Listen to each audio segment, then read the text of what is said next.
He better not be naked when he comes up out of there.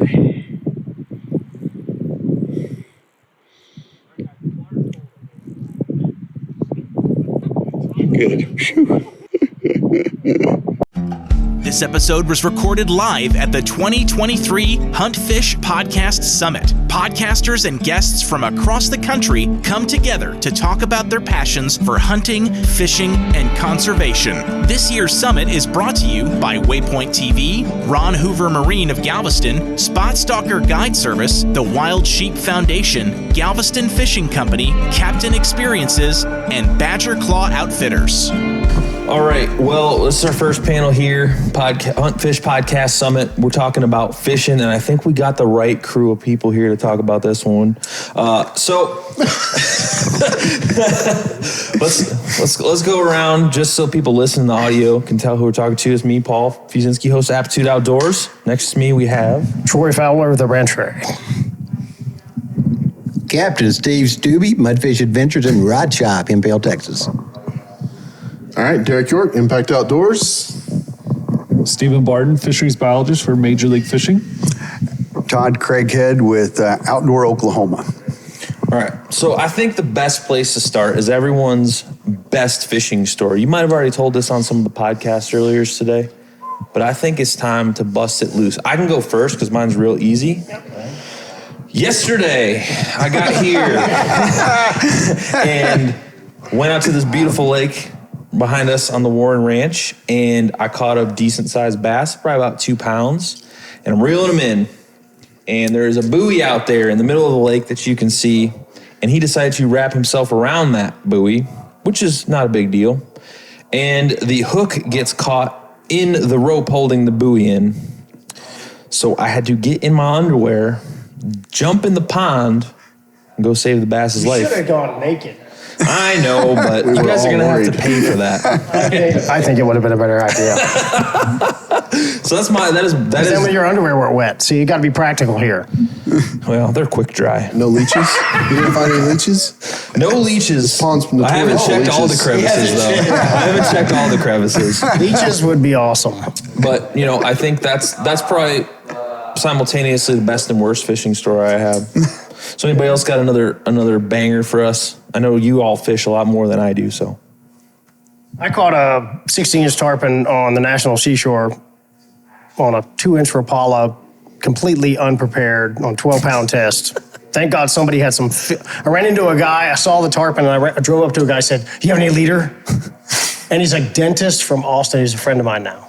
Oh, wow. That's Roland great. Saraday. He was tarpon fishing too. He said, "We got 50. I said, "Great, can I have some?" He said, "Yeah, sure. How much you want?" So I took like 20 yards from him and tied on. I'm looking in the water, and they're all too big. I don't have an adult fishing rod. I got trout gear. You got adult arrows, though. I do have adult arrows. So I look at one that's about 40 inches, and I throw, and a 60-incher jumps. And I said, I miscalculated or something. An hour later, the fish is from here to the end of and I can't do anything with it. And the line breaks. I never touch my reels to the sand. Never. It's the greatest flaw in surf fishing. Never set them down. Not today. It broke. I went like that, and I freaking MMA'd him. I jumped on that tarpon and pinned him to the bottom. And I've got a picture of me soaking wet.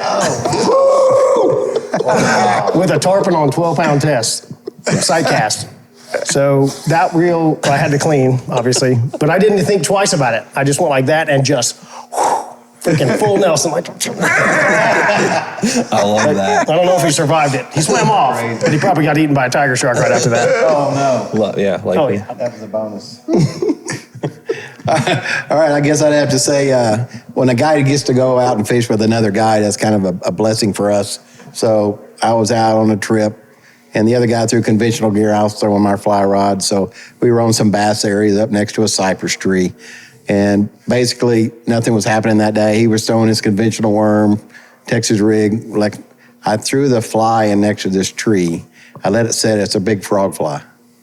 I popped it one time. 2 bass come out at the same time. One from 9 o'clock to the center, one from 3 o'clock to the center, both at the same time, and tried to engulf that one frog fly. I missed them both, and the guy goes, Scoob, that was worth the trip right there just to see that. I got to say, that was the tops of tops in my area of Toledo Bend. There you go. Whoop, whoop. I don't even know where to start. I know. With mine, I've got quite a few, but probably the most recent and most memorable catch wasn't even caught by me. And my buddy Shane's going to see this and be like, yeah. And we were out year before last, so 2021, out working in the Gulf of Mexico. We see a buoy I've never seen before. And I'm like, I'm going by this thing. And so the guys are working up our samples in the back for work, and I'm cruising over. We don't have fish pole on the boat or nothing. And pull up, and I'm like, there's got to be something around this buoy. It's the ocean. Stuff like floating things. So I'm thinking mahi, cobia, triple tail, something like that. I ain't seen nothing on it. I'm like, it's weird. It's covered in algae. There's some bait fish around it. Like 5 minutes goes by, and I finally seen like a little in the algae, and there was a giant triple tail laid up on the side underneath the buoy, which if you fish saltwater, that's what they do. And I was like, oh, there he is. And he popped out. And when he swam out, I was just like, that is a big one.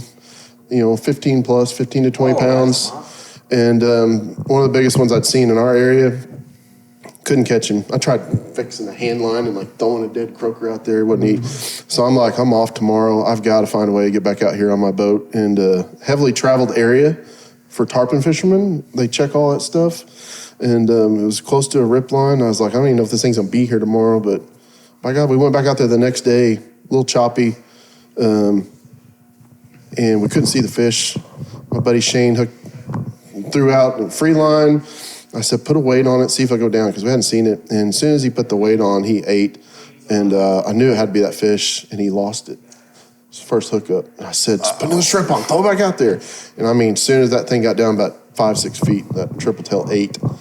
And I'll have to figure out how to post the video, but it was a pretty epic video, because I got almost everything, except for when we got on the boat, I threw my camera down so I didn't drop it on my tackle box, and then you can hear audibly how excited we were. And we boated this almost 17-pound triple tail, and that was fun. Being able to go back the next day and target a fish that cruises all over the place. So,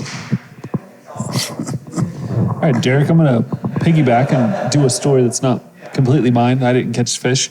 In 2019, Gary Klein and I were fishing, and we were trying to catch a sherelunker for Texas Parks and Wildlife. Now, sherelunker has to be a largemouth over 13 pounds, and we all know how crazy it sounds to be like, I'm going to go catch one today. So we go out with several professional anglers, Alton Jones Jr., Kelly Jordan, Dave Terry was there, and we fish all day long, and Gary and I had 97 fish, none of them anywhere near a sherelunker. Well, the next morning, cold front came in that night, and temperature dropped, and it was going to be 14 degrees and sleeting. But we were already there. We were staying in the hotel, and so Gary and I decided we're going to go. We're the only ones that showed up at the boat ramp. We launched the boat. We go to the exact same spot we were catching fish, and we're both freezing, and we said we're going to catch 3 more so we can hit 100 for the week, and then we'll leave. And Gary hooks a red ear sunfish in 30 foot of water on a drop shot and brings it in. It's like 1.25 pounds. He releases it and drops immediately down again, and we had floated out just a little bit deeper. And so we were about 35 feet, drops it to the bottom, and I got one. And he sets the hook, and he goes, it's a big one. And I'm in the back of the boat. I take off my rain gear, and I pick up my phone, and I call the sherelunker truck. And I said, come on, we got one. And put my phone down and get in the bottom of the boat. And Gary fights this fish on 6-pound test. We're out in the middle of the lake, so no real hazards, but 6-pound test. He finally gets her to the surface. I'm laying on the rod deck. I reach down, I grab the fish. The drop shot flies out of her mouth, and I roll over with her on my chest, and she weighed 13.79. Wow. And we called our shot. We got it. And so we submitted that fish to the sherelunker program. Very nice. Awesome. That is awesome. That's something. He's going to be out there for the rest of the week. Yeah. Well, so I happen to know the exact date. It was May 5th, 1998, and I'll tell you why I know the date. A friend of mine had a watershed lake on his property that NRCS was draining to work on the dam. They're going to lose all the fish, so we just decided to exploit it. And out of the spillway drainage pond thing, we were fishing one weekend. It was just fish in a barrel. I mean, they were thick in there, and we were catching a lot of 8 to 10 pound channel cat. And you could spit across this little drainage. You know, it wasn't. Big, it was smaller than your typical garage, say, 2-car garage. It was small. But it was packed with all the fish that were coming through the drain. And so we had every pole that he and I had between us out there rigged up with chicken livers and whatever. And so we caught literally a truck full of these channel cat. And then all of a sudden, one of my last poles that I had still out was just my ultralight. And I'm sure it probably has 4-pound test line on it, probably just a crappie ultralight. And it just about went in the water. And we got to it just in time. And Mike, my buddy, hands me the rod, and I fight with it for, I don't know, at least 20, 30 minutes, because it can't go anywhere. We're just going to tire the fish out and then land it. And sure enough, it never broke. We finally got the fish in. It was a flathead. It was 40 pounds on 4-pound test line. We landed it, put it in the truck, and then it starts getting windy. And in Oklahoma, if the sky turns green, you know you're in trouble, because we're in Tornado Alley. And so we jump in the truck, turn on the radio. There is a tornado that just tore up Moore, Oklahoma. Deadly tornado, people lost their lives in it, and we're in the path. And we're out there in the middle of nowhere. We have my whole truck bed full of fish. About to be some flying fish. Yeah. So we drove the truck to the homestead that was on the property, and there was an old cellar, just a cinder block cellar, and we dove in that. The tornado didn't go directly over us, but it came close. I mean, it took trees down, all kinds of stuff. We didn't get home till like 8 o'clock the next morning, because every direction we would go on county roads, we'd hit trees that were down. We were dragging trees with my truck, with the logging chain, dragging them out of the road. Finally made it home with what could possibly be the line class world record flathead in the back of my truck. May 5th, 1998. And down in infamy. Right. Yeah. That is, wow. I was stuck in the Edmond-Lowe Library on OSU's campus during that storm. Oh, wow. Couldn't even open the doors. It was so windy. Oh, man. And we were 70 miles from the epicenter. Yeah. Wow. So I don't have like a super giant experience fishing. I mean, I've fished for a long time, but I've never gotten really serious about it. Is there any trends that you see that are kind of, you think are BS in fishing? Anybody? There's always a trend. There's always a new hip. There's always like a new hip thing, and they're like always sold it. It's like this is the newest thing. The flying lure. Remember that? You had one? Oh yeah, I bought a bunch of them things. Everybody has the flying lure. Okay, I have one.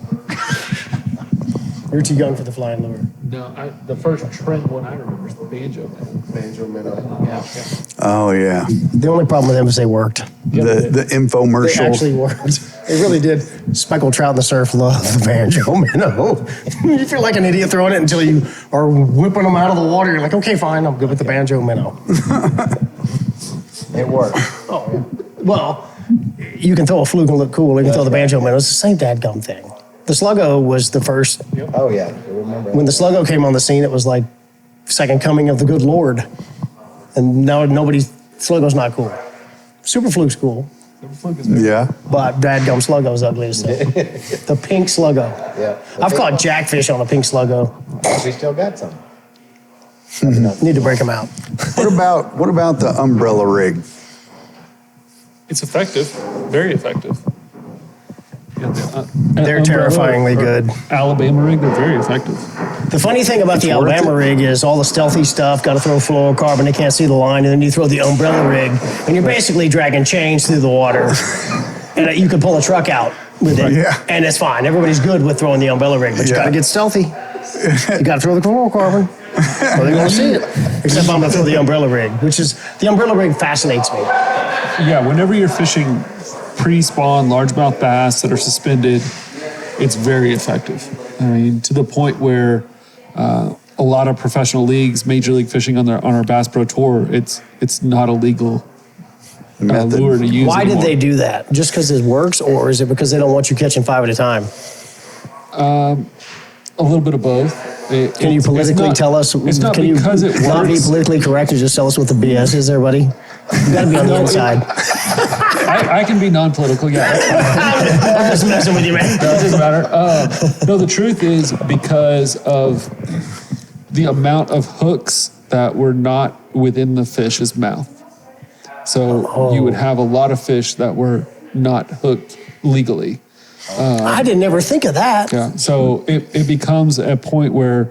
just swipe at one and get hooked in the head. Exactly, or 4 or 5, and so you get 2 that are not hooked. Wow. So it's like bed fishing, you got to hook them in the mouth. Right, Can't but just jack them in the butt. whenever we look at it, it's an effective method to catch fish, and they are physically trying to bite the lure, but as an aesthetic purpose on television, that's not a great look. That is something I never thought about. I still get a kick out of all the wires and stuff. It's totally counterintuitive. If you've never tried it, it's extremely effective for crappie. What you're seeing a lot of the shore lunkers called OHIV right now. They're using the forward-facing sonar, and they're vertically jigging an Alabama rig over the top of a cedar tree and getting those fish to come up. A lot of those guys will get the fish to come up and then reel that in and drop a single swim bait down to actually hook the fish. But it's an effective method when you have suspended No, they're fish. using it like a marlin teaser. Almost, yeah. You could even cut the hooks off just to get them to jump, to pop. Exactly. I mean, you get the fish to engage, and then I've got 2 in my tackle box, but they wear me out in about 10 casts. Oh, they wear everybody out. Doesn't even matter if you have the right gear. It's a lot of work. That's interesting. I think controversial is forward-facing sonar. Yeah. There's a lot of people who are knocking it, and the level of education that the bass fishermen have because of that right now, it's unbelievable. To be able to throw at a fish 7 times with 7 different lures and watch it react, Amazing. it's amazing. But for bass fishermen, yes, it's an effective tool to catch a fish.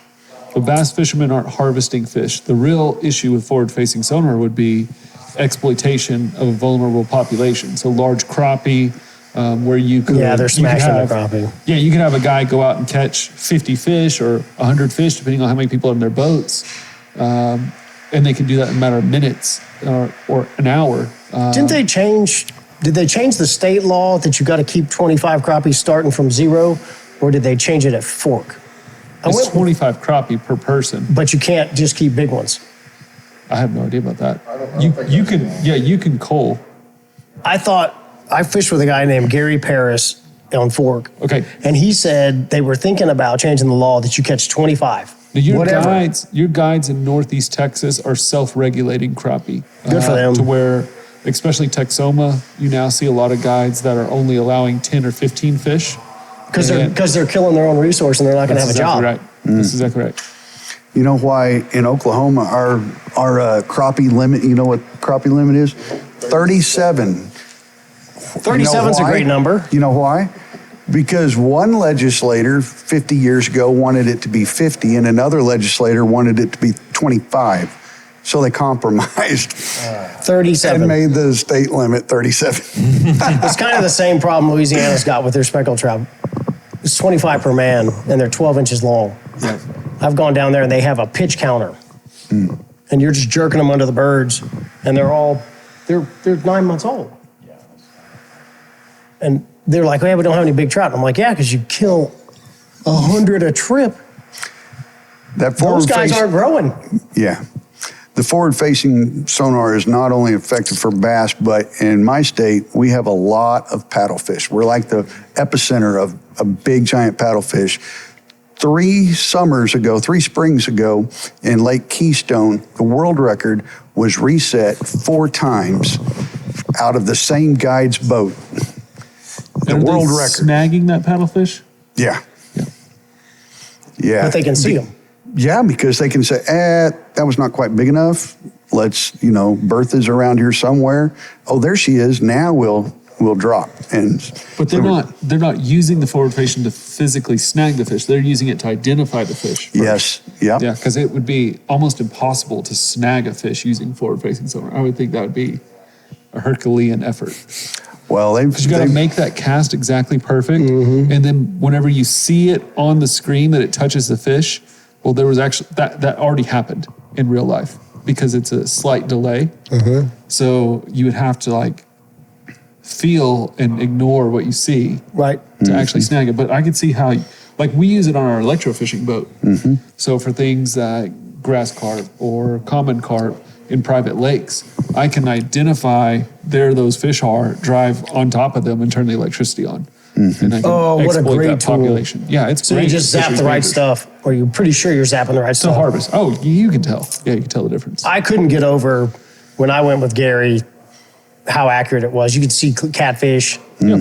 I mean, we were fishing some tires and you could see all the crappie, Right. and all of a sudden, dun, dun, dun, dun, dun, dun. I mean, this big old flathead's just cruising on the bottom. Yes. And it was clearly a catfish, and it was just too big to be anything else, right?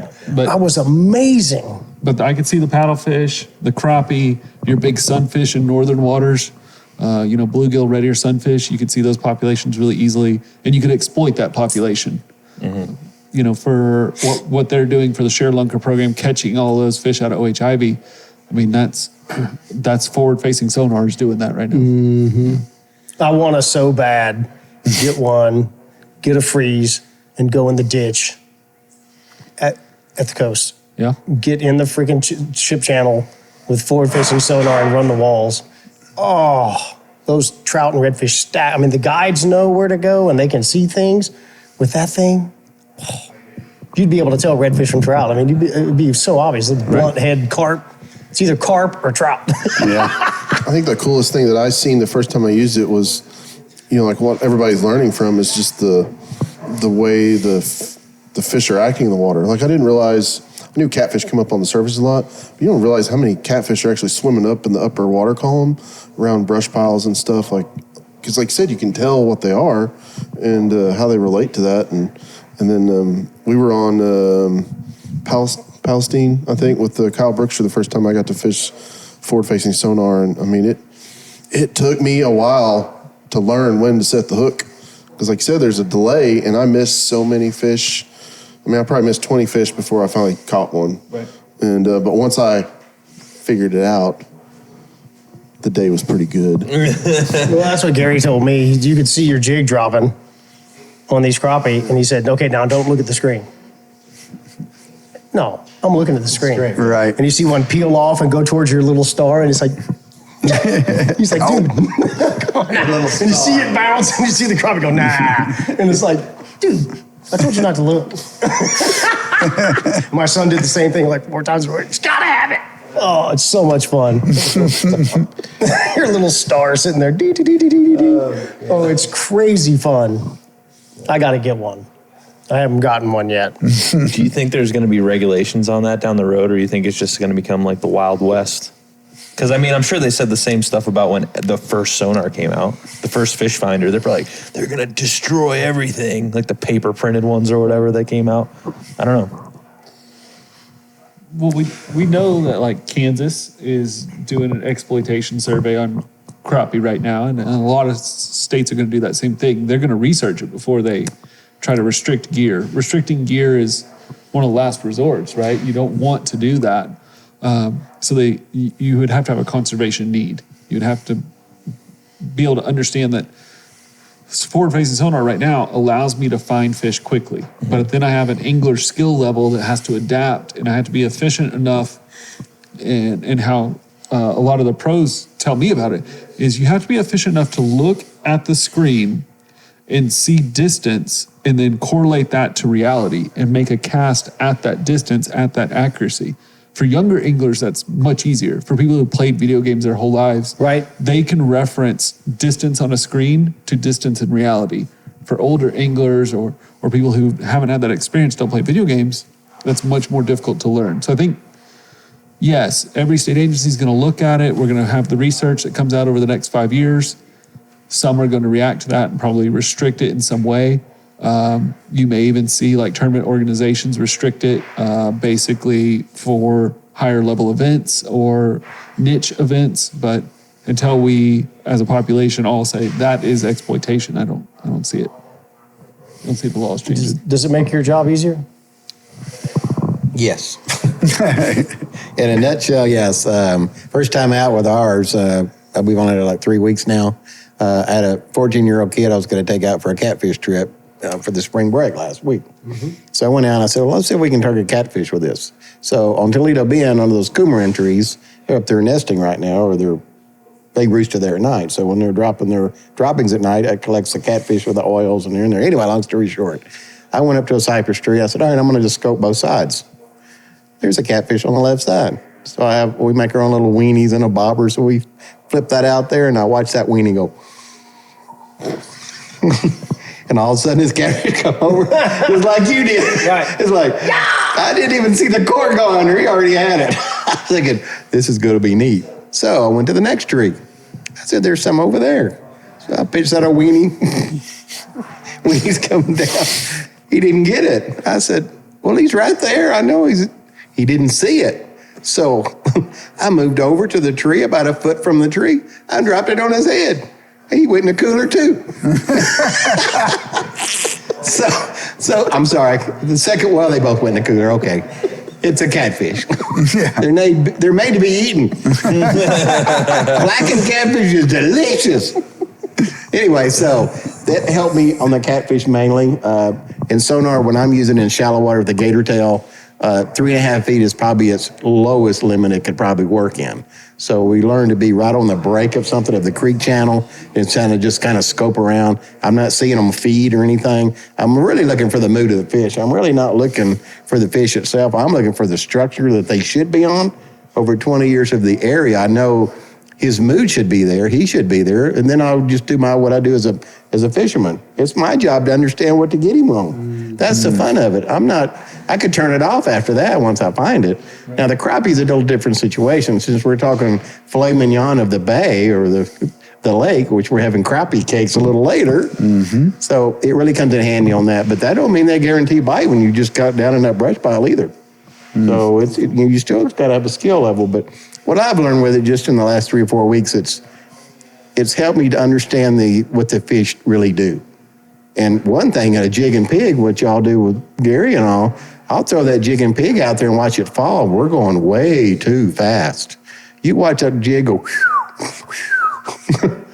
like a kangaroo. I'm thinking, whoa, I'm going way too fast. So that's why I'm catching more fish on our fly rods, because we can't fish deep and we can't fish fast.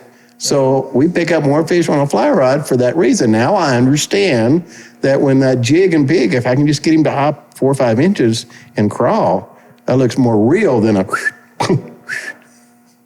and that's how I'm feeling out the mood of the fish was forward-facing sonar for me. Does that Hey, make one any last sense? time, can you demonstrate how you wiggle your weenie? Very carefully. I don't know if we want that. I can show you. You were my first. All right. Well, Never that mind. went Anyway, south that's a real long quick. story That's what short. I'm talking about. That's what the summit's all about. But that's the best thing we use for a weenie is just a standard bar S weenie that you buy in the dollar store.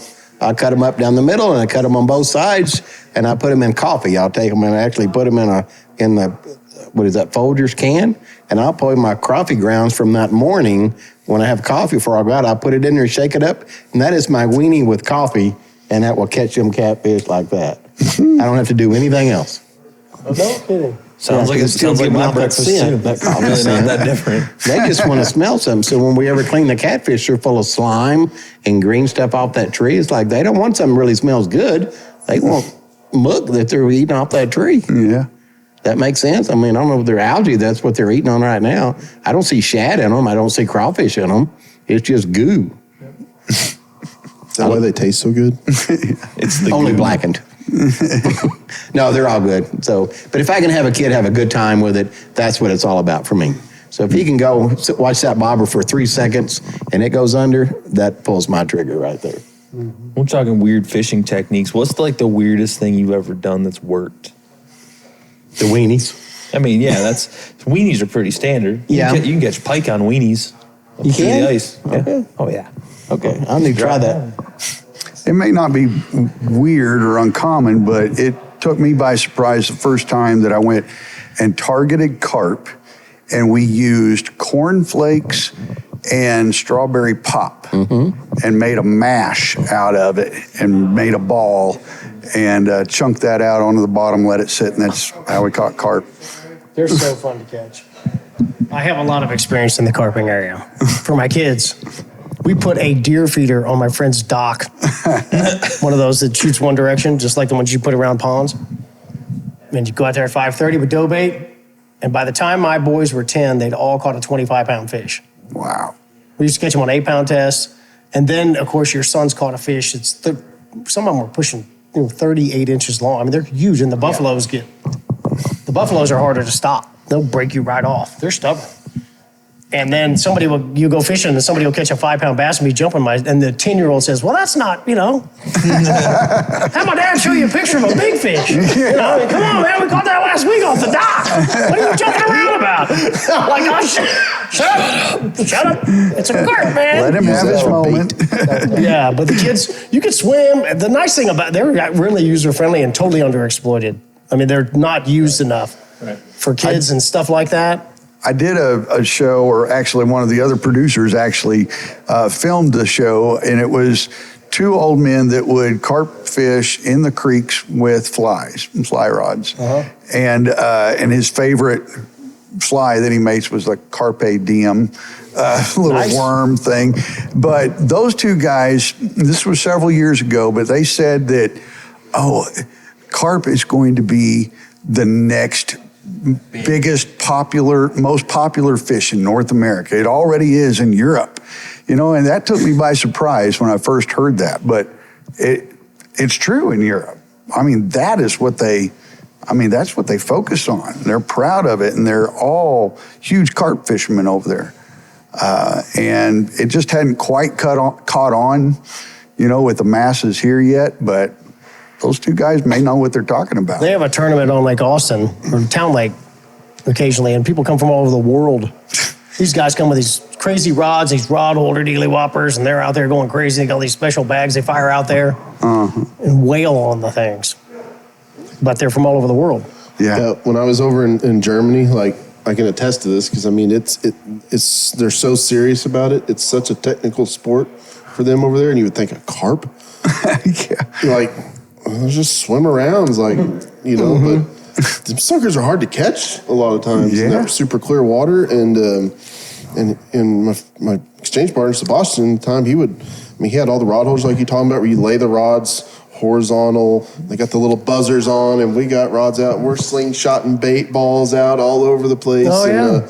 And we caught quite a few of them over the time I was there. And I remember one time he's like, we're taking this one to the restaurant and they're going to cook it all up for us. And I'm like, okay, I'll try anything. Man, that was the nastiest thing I think I've ever eaten in my life. I stole the carp guy's deal for shark fishing. One of the things that's hard with like a half a jackfish is actually getting the hooks in the shark. I mean, there's just a lot of mass. The bait's big. And the carp guys actually put circle hooks outside the bait. So the bait's like they make a rig and the bait's on the bottom and there's a circle hook above it. It's not in the bait at all. And when the fish sucks it in, he's done. Got him. And I went, holy smokes, that would be awesome for the bait's 300 yards offshore. You can't set the hook. So I started zip tying. I made a rig and zip tie the bait, and now I started using twine because it's easier on the environment.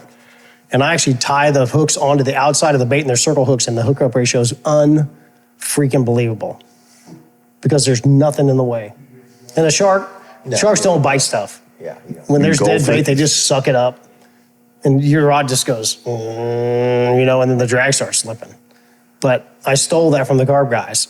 I saw that and I was like, that is genius. Because so many times they'll pick up a 15-pound jackfish and they'll run you 70 yards of drag, and they never had it. I mean, they had the bait and they were just swimming around. Yeah. But that works really, really good. Really good. And it gets them on the outside and you don't hurt them. Because I ain't dragging a shark home. That's dumb. I don't want to kill them. I just want to catch them and put them back. Yeah. Yeah, I get a lot of flack with Derek from when I went fishing with him. We caught a black tip shark. People were like really upset about it back where I'm from. So because they were talking about like shark numbers in decline and all this stuff. So I don't know how much of that, is that just a public perception or what? I mean, Derek and I have talked about this a little bit, but they were like, I think they just don't know anything about sharks. Well, they're definitely rare in Ohio. That's for sure. There's not that many. I brought one. I know there was one there. The one lady was referring to a different species of shark totally altogether. Not Okay. the black tip reef shark from wherever the heck they live. But I mean, in our neck of the woods, down in the Texas coast, I mean, black tips are like Everywhere. everywhere. And they're a sustainable resource, and they're highly edible. People love eating black tips. They mature fast. They can reproduce. I mean, the minimum size limit. And I think that's one thing that people don't understand, and we'll bring this up, is size regulations. For the most part, the minimum size limit is what a fish needs to get to reproduce one time before it's taken out. And most people don't know that, I think, about a lot of things. But so like black tip sharks don't have to be 24 inches before we can take them out. You can keep one per person per day. But they have their pups super young and are very sustainable here. Now, Well, you need some kind of a limit because you're going to hurt one. You need to be able to bring it. Like zero catch is stupid because you're going to gill one, you're going to tongue hook them, you're going to hurt them. It's like the snook down South Texas. You can keep a snook. Those things go like hell. They love topwaters, and topwaters are hard on fish. You're going to kill one. So you got to have the ability to kill one. Yeah. It can't be zero or you shouldn't fish for them. It's like saying you can't fish for great whites. Okay, well, tell the sharks, because if you have baits out, the great white might show up. have to put little signs on their baits. Yeah, don't eat this, no great whites. Does that work like the deer crossing signs? The deer It aren't works the allowed to same, cross there? exactly Yeah, I the thought they same. crossed right by the sign. Yeah. Yeah, well, then you know slow down. You know where to drive fast and where not to drive fast. Is that how it works? Yeah. I was always confused about that one. I'll tell you one of the controversies that I personally have a problem with in the state of Texas is all the guys I know who bass fish don't kill them. As a general rule, they generally don't kill them. You wound one, you bring it home. But they don't, I don't even know what the size limit is. I don't even think about it. If I catch a 12-pounder, I'm putting him back. I'm just not killing the fish. They go to the coast, they bring in a Yeti with block ice. They're boxing everything they can. And we're limited out. And I'm like, you're the same clown that hadn't killed a bass in 12 years. Why, when you drive 2 hours, do you turn into a maniac? Because I haven't killed a speckled trout. I've killed 3 trout in the last year because they were hurt. They weren't going to make it. And I don't know, I can't square with that. I don't know why everybody thinks the ocean is you just whack them all, stack them up. No. I'm glad they brought the regulations down on the trout to 3 because of the freeze, but I don't understand that mentality. They've got a $90,000 bass boat, forward-facing sonar, 7,000 fishing rods, and they don't kill bass.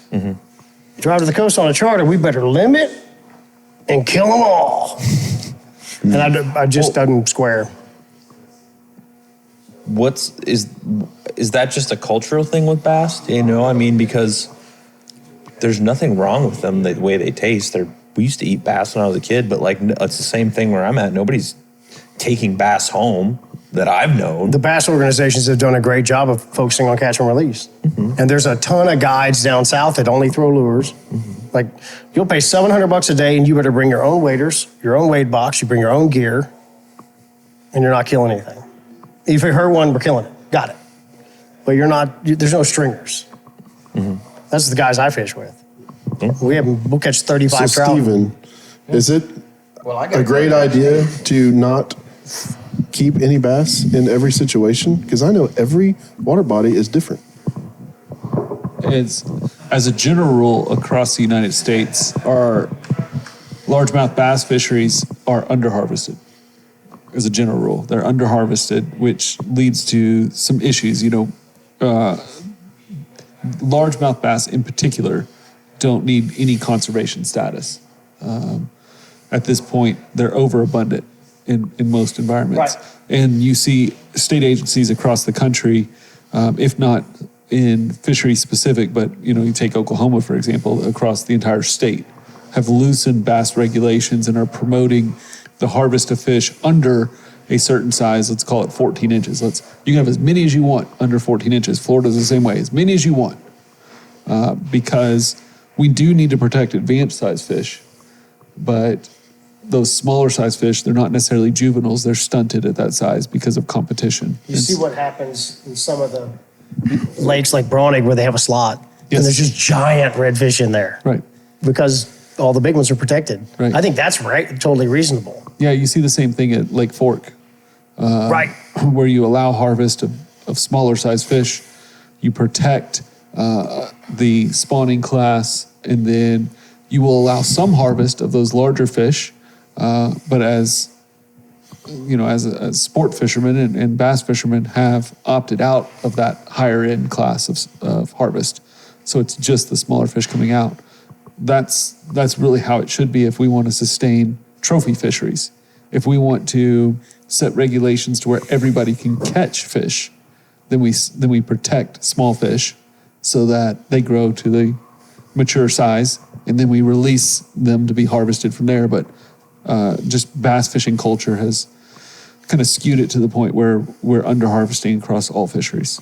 I'm glad you mentioned that, because I'm a part of the promotional team that is going to fight an uphill battle, because it's a cardinal sin to keep a bass, and we know going into this will be our first spring with this new regulation in place, and we know that it's going to be an uphill battle. It is, and some states are different. You take Louisiana, for example, their harvest is probably too high for largemouth bass. They don't let enough fish grow. That culture there, they like to kill them. That's a different, I know we're doing a project in southern Louisiana right now on Major League Fishing, and the average lifespan of a largemouth is 4 years there. The rest of the southern United States, it's 10 to 12 years. So we have something going on there where between weather and temperature and angler harvest, we're reducing that lifespan to where they can't really get those advanced size fish. So there's a fine line, but the hard part about freshwater management compared to saltwater management is it's not as universal. We can't take large swaths and say, this whole area, we can do these one regulations. Every single fishery is unique, which means the regulation technically needs to be unique per fishery. But to get wide adoption of that regulation, you need statewide regs so that people can learn them and use them correctly. So you mean it's equivalent to having South Texas deer property and the deer that grow there, or where I have in Victoria, we don't have good food for them and they don't grow big. Right. So you would want to have different, because you can't shoot does with a gun. You can only shoot does with a bow or have MLD. Right. So you're talking about something like that. Like Absolutely. This lake should be managed this way. If you want to manage for advanced size trophies, if you want to manage for abundance of fish, you do a statewide reg, you protect fish till, like Derek said, till they can spawn, and then you move on. So it's just how those regs are put together. But you have to have, whatever you do in a state like Texas, you have to have a wide enough adoption of the reg to where people aren't breaking the laws and game wardens aren't taxed, which makes it a very difficult subject. A smaller state like Oklahoma becomes a little easier. You have fewer fisheries, fewer fishermen. It's easier to educate them and get them to do it. But even Oklahoma, blanket statement, let's make this the reg. Mm-hmm. And that's not individual fisheries management. We did have success with deer and convincing hunters that they needed to harvest does. and reducing the number of animals on the landscape was going to lead to it. The hard sell was, if you want big bucks, you got to shoot does. And so that's kind of the same mentality with bass, and we've had success doing it with hunters, but anglers in Oklahoma have never been told, please keep bass. So it's going to be a hard sell, you know. And you also have to realize, like, for this bass culture, it is new. I mean, whenever we start talking about regulations and things like that, the 5 fish regulation happened in the 90s across the United States, where it became like, that is what we're going to do, mid-90s. So we're talking something that's 25 years old. It was an experiment at best. And now we need to change that experiment because that ain't working. In some fisheries, it is working because of other components, but the harvest side is not working. Yeah. Very interesting. As we talked earlier about fish moving. So, for instance, a couple years back, I had a client and his wife. We were in an area. We went into this one area. I knew the fish were there. We lined up in a ditch, basically, in a flat. They had to be laying in that ditch. On 7 casts, we caught 5 bass. A man was a little ways from us. He come over, fully rigged out boat, high-end stuff, big numbers. He said, "What are you doing?" I said, "What do you mean?" I got my guide name all over the side of the boat. He said, "No, I mean I've been in here all morning. I haven't caught any fish, and you come in here and make a few casts." And he said, "The reason I'm asking that because I'm with the Wounded Warriors, and I'm bringing some guys out here next week for the tournament." I said, "Well, in that case, line up here. This is what we're doing. This is the cadence with a rattle trap. Pretty simple. Just cover water quickly, right?" So a week went by. Another week went by. I had another client. We went back in there. There's that white boat again. So I turned around. I didn't want him to show him another spot. So I turned the boat around and started coming out. So as I'm coming out, the lady sits in the front console. She said, "Captain, that guy's waving at you." I was thinking, what? So I wasn't paying attention. I'm running the boat. So I shut it off, put the power poles down. He comes up alongside and he said, "Hey, I really appreciate what you did for me last week ago." I said, "Well, what happened?" He said, "We caught 37 bass in here for the tournament." And I said, "Well, where'd you weigh them in at?" He said, "We weighed them in at X number place, which was probably 25 miles. So I was asking you earlier, will those fish ever come back? 25 miles is a long way. So I said, dude, you know what you did to me as a guide and somebody that lets the fish go in the area that lived there? You just took the whole herd out. For that kind of area, 2-3 acres in a flat, you can't take 40 fish out of there and take them out of there." Yeah, you know, Scooby, your tournaments are moving fish. Traditional 5 fish, live weight. I understand, that's where I'm moving going. Fish. But it would be a fallacy for me to say that the removal of those fish ruined that spot. Okay. Because those 37 fish have been removed. Well, they only took 5 of them, most Okay. likely. So No. 32 were cold throughout the Well, day. if you had 2 guys, I don't know if that'd be about 10. Well, we 10. have 8 in our area. Okay. You can do 8. Yeah. That's 16 Whatever for the 2 number might days. be, That's right? 24. Right, so a smaller portion of them. But usually, if there is an environmental characteristic that's holding fish, they remove those fish, other fish are going to Okay. fill that If niche. you build That it, makes they me will feel a come. lot better They're gonna because fill I'm that thinking, niche. man, you just whacked me. Yeah, exactly. So they're going to fill that niche very Okay. quickly because there was a reason those fish were there. Yep. They live there. They love it there. Right. Yeah. But once they're gone, then something else that was living on the periphery Okay. and was being pushed out by those fish can now replace them. Move back in. Okay. That makes perfect sense. Okay. Appreciate you highlighting on that. Makes me feel a little better. Yeah, I mean, there's a lot of studies on what we call stockpiling, which would be the removal of fish and displacement and then release in one location. Okay. And we don't really see stockpiling occurring to the effect that we would think it would with the number of fish being moved by tournaments. Okay. Which means those fish are displacing from their release location. Now, they typically travel about 1 mile initially, then they recover. And then, like we discussed, if they understand geographic markers, they could travel back to their home range. Okay. If they don't understand geographic markers, then they have to adapt to a new home range. But those aren't the only fish in the fishery. So you have understand. replacement Okay. of those preferred areas. And one other question for you, as I moved in the area 20 years ago, the neighbors used to say, well, we used to catch 5 and 7 pounders here all the time. And then the lake dropped down to historical low levels. And it took a year or two for it to come back and all the grass grew and everything. But the fish never did come back to that weight limit, 5 and 7 pounders. It never came back. What's the reason for that? That would be a variable question that'd be very difficult to answer. Okay. But I mean, you can think of things like environmental change. You have a lake that's down for a while. You have different trees that grow in. You have shrubbery that grows in that it refills. Vegetation lines are different. Those fish also adapted to a new home range. They left. Fish are very much conditioned by their environment. Okay. So when they're living in that creek and they're hunting a certain way and they're successful, and then that changes, that forces them to change what they're doing. Exactly. And they don't just change right back. Okay. You know, they become very conditioned to what is happening now. Some of those fish never adapt. So you have those 5 to 7 pound fish and they can't replicate that within the reservoir. They're going to start losing weight and they're not going to be as successful in the new reservoir.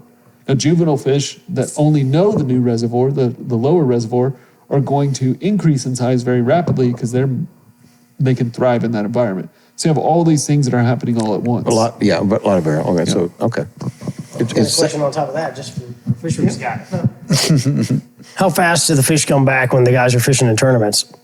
If they find a rock pile on a point and they're cranking and they whack them and they haul them out of there, are there resident fish around them and they get back on the pile, or do they? Absolutely, yeah. They're Fast, like tomorrow? No, like hours. There are fish that will move. If you have something like that that's drawing fish that well, it will happen with hours. Now, the fish that were physically removed, No, I got it that. depends on the release location. So those guys in the tournaments, if they find a couple of spots that are just smoking hot, if they get 5 and get out of there, Yeah, I mean, as long they'll as probably have 5 more plus what was there tomorrow. yeah, they'll No, have, because it's the same thing. There's fish on the periphery who couldn't Most go of the in. They're guys- not as angry or whatever. right. Most of the guys bullies find, left. They find like a pattern that works, and they create a rotation. And they're looking for, when do those fish arrive? Can I be there at that time? And they run through the rotation. Now, the hard part is, whenever you talk about the top level pros, they all find the same stuff. Right. I mean, it is unbelievable because on Major League Fishing, we have the GPS locations. I know where the fish are caught, and we can monitor their boats throughout the day, and they will hit the same areas. They're the best in the world, or the best in the world for a reason. They hit that same area, or they hit that in the same time frame? Well, they're looking. They may be off by 30 minutes, but you wouldn't know. You know, if you hit this coffee table, you catch your 5 and you leave and you're going to go look for bigger fish. Right. There may be 3 more guys that come by that coffee table and pull 5 fish off it before the day's over. No kidding. Yeah, absolutely. Okay. So don't get discouraged, just keep fishing. Right. Oh yeah, Keep there's fishing. plenty of them. That's amazing. Okay. Well, you opened my eyes to some things. I appreciate that. Yeah, I mean, whenever we're doing Major League Fishing, every fish counts. You know, rather than the 5 fish limit. Now those fish are weighed and immediate released. Right. But we can have guys that find a spot. Edwin Evers, Mississippi River, like the northern section, pool number 7. He won Red Crest, and he caught 50 to 60 fish in a row on the same cast in 2 foot of water. I mean, just wore them out. And he's an Oklahoman. Yeah. I mean, there's some of these places will just hold fish. Now, he was releasing them. So, in theory, some of those fish could have been the same fish multiple times. You don't show the mouth. You just say, got another one. Got another one. Got another This one. side's tore Weighed out, 2 that and a side. quarter again. Yeah, wow. Hey, that's the dumbest fish ever. Exactly, I like right the dumb on. ones. I'm a fan of dumb ones. I like it. He releases them on the same side of the boats and they'll go right back there. He don't throw them at the back of the boat. I would throw them over there. Throw him Oh, over that's a there. penalty. In Major Oh, League I know. Fishing, yeah, Yeah. you got to release below the gunnel. You can't fire them back. That would be awesome. Get a freaking cannon, launch him out there with a slingshot, right by the lily pad. Fire right in there. Got him again. So like a lake like this right outside the door. This always is like, I'm very curious about this because all the old timers, anytime you go to any lake, they're like, there's more fish in this lake than you could ever catch. Like how many, like just off the number, how many fish in general you think that lake could hold right there? Doesn't have to be anything specific, just like number of sheer bodies in that water. Per acre? Yeah, that can be tough. It's going to depend on size, right? So think about, I know we covered it. We have a carrying capacity within your lake per acre. So let's say it's 100 pounds. Well, if we have 10 fish, then they're 10-pound fish. If they're 1-pound fish, we got about 100 fish. So if we could quantify carrying capacity per acre, we could estimate it that way. What we use is mark recapture studies, and those are only as good as your methods that you're actually recapturing the fish. Like I've heard from like the biologists that do OHIV, that OHIV has a 13-pound or bigger size class of fish that ranges anywhere from 150 to 300 fish total for that reservoir, which is about 1 fish for every 100 acres. You know, you can think about it that way. If I was going to quantify this reservoir itself, I would say your number of adult fish is between 150 and 250 fish. And I would say that because of relative weight calculations, abundance calculations, and the amount of harvest that we do in the lake. Wow. Yeah. And that's not even that big of a lake right there. You're talking about that one? Yeah, that one right there. So you think there's 100 adults in there? There's 150 to 250 in there, I would guess. That's really pissing me off because I know I'm cranking by them. I knew that was coming. Casts, didn't get I'm cranking by them every cast. Yeah, but think about how many y'all caught yesterday. If we asked everybody. I caught 1. Derek caught 1. 0. 4, 0. 15. 15. 3. I've heard of a 14. You know, we start doing those numbers. All of a sudden we were okay, we got 35 fish. And we fished how many hours? Yeah. And We got to go get the rest of them. if we would have marked all those fish in a way and released them, and then you fish again at the fishing tournament, and we count how many fish we caught that had that mark, and how many we caught that didn't have that mark, we would get an accurate estimation. The dumb from the dumber. There you go. But you get an accurate estimation of how many fish are in there.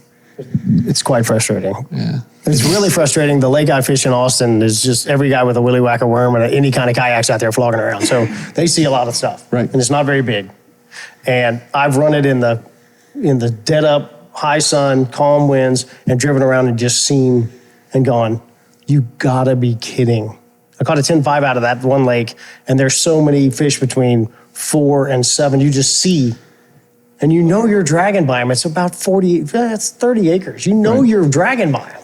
That's why I fish the smaller stuff rather than Travis, where you just don't know. I don't have forward-facing sonar and stuff, and I don't know that much about Travis, but it's so big, you don't even know if you're on them. Mm-hmm. I know that I'm on them, and they still hate me. They hate me. They come up and say, I hate you. Yeah. Shoot the finger at me, all that stuff. It's insulting. The fin. They give you the fin. They give me the fin. Yep. I used to With work the little at tail flip. at the Bass Pro Bastards. Shops part-time. And in the beginnings, when I first started that, they would let me up on the tank. You know, every Bass Pro's got a big aquarium. And I had all kinds of lures there. We just removed the hooks. And anytime we would do one of those little demonstrations, it was every guy in the store would just hear about it and then come over to the tank and watch. And they were just studying how those fish reacted to different lures, you know, whether they looked at it or if they swam over to it or if they could care less. And it was like everybody was making mental notes about exactly how they were reacting to each. And of course, that can't be replicated, and you can't transfer that knowledge to a real live fishing situation. But it was enlightening to see how sometimes you could drag it right across their nose, and they don't even blink.